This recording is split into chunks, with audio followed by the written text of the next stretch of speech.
Hello and welcome to video number 7. In this specific video, we're going to be talking about setting up your site to begin accepting leads so that you can begin to build your niche list.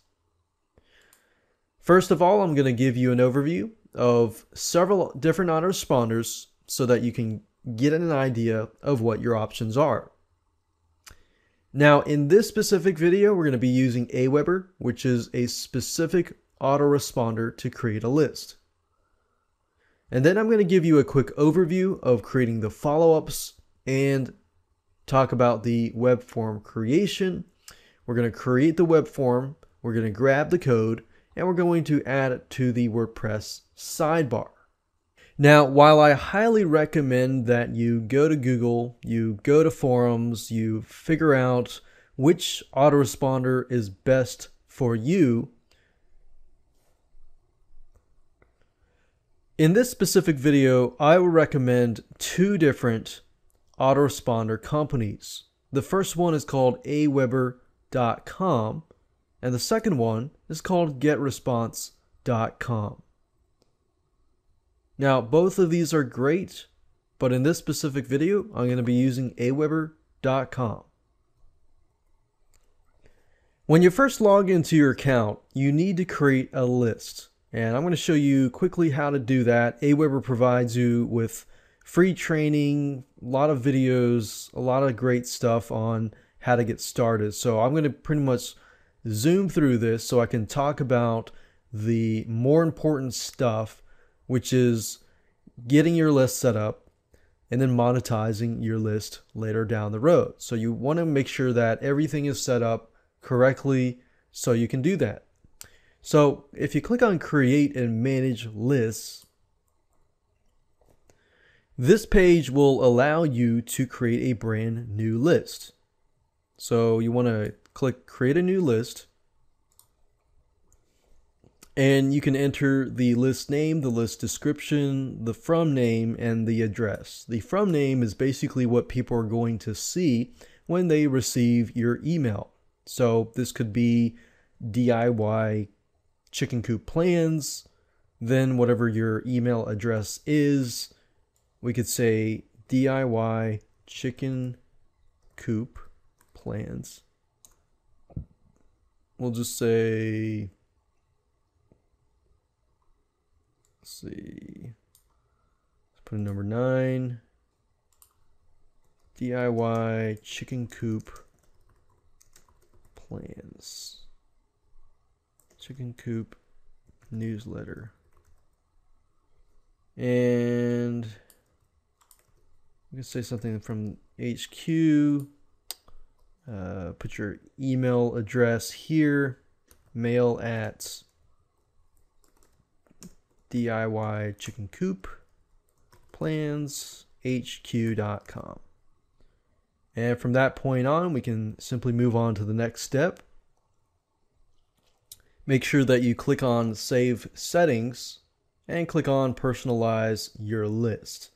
At this point, you can enter your company name, which could be DIY Chicken Coop Plans, HQ, the website URL here,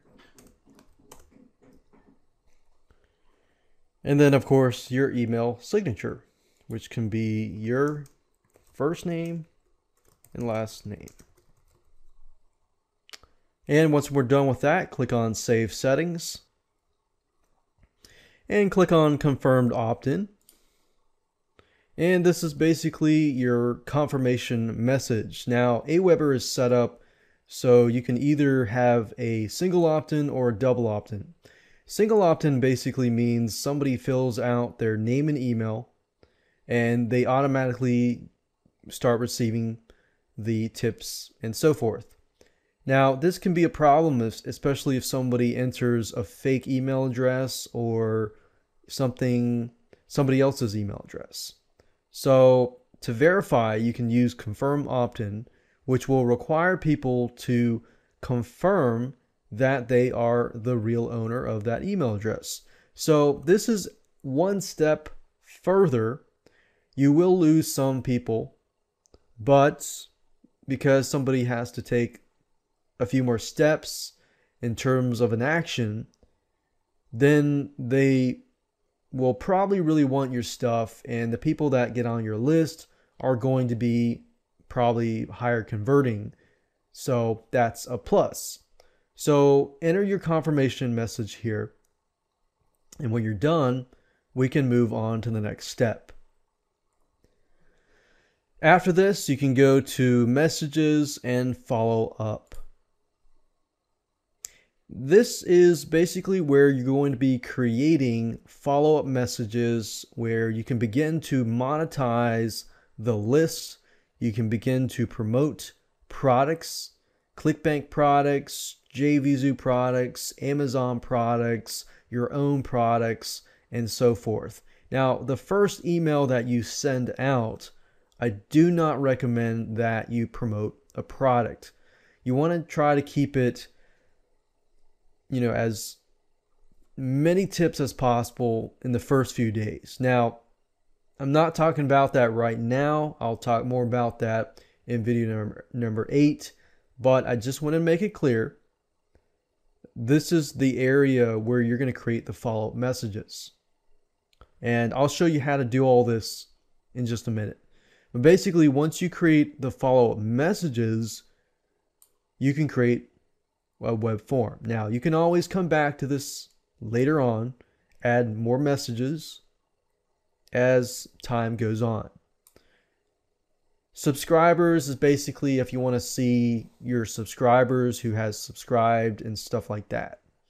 If you go under web forms, as you can see here, you can create many different web forms for a specific list. So this is a great way to test your web forms to see which one is converting the best and stick with that. If we click on create a new web form, you can see how easy it is to create a web form.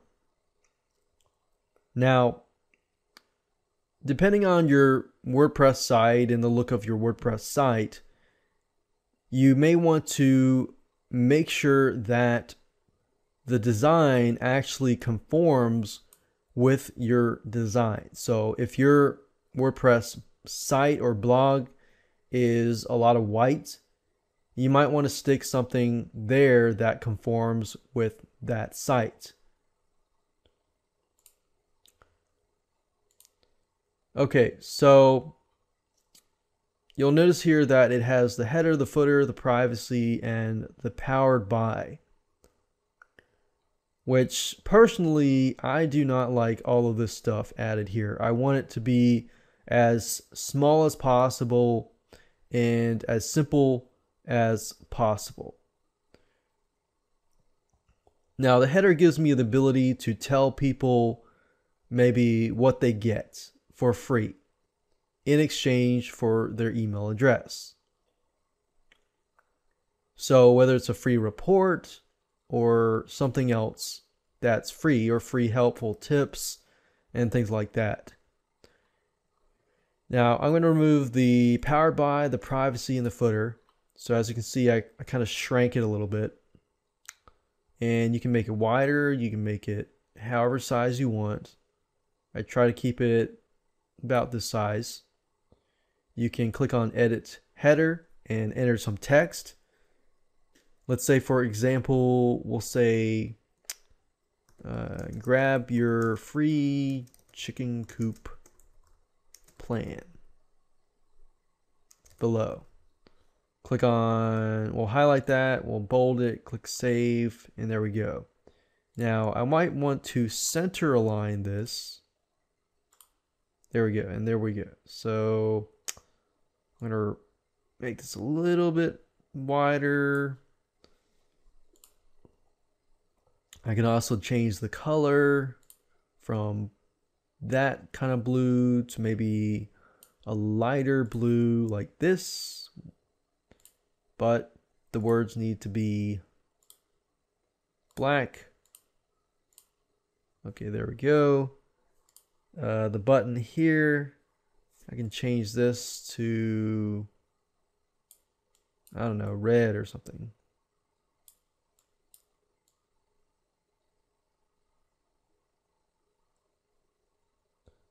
Do that. Click save. Click save web form. And go to settings. And this is basically when somebody fills out their name and their email address, what do you want them to see next?